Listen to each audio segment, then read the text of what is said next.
Evo, ja se nalazim pored crkve Svetog Save. I evo ovdje prelep pogled.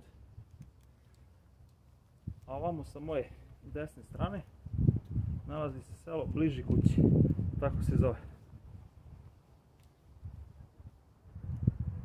Evo selo Bliži kući.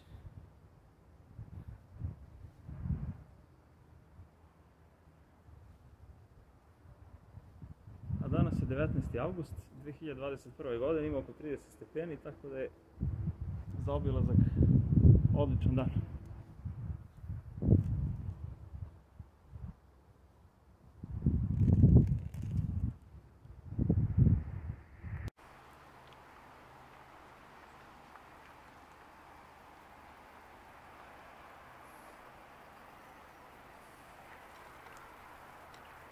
Ovo je pogled od crkve Svetom Savi, pored Svetog Stefana.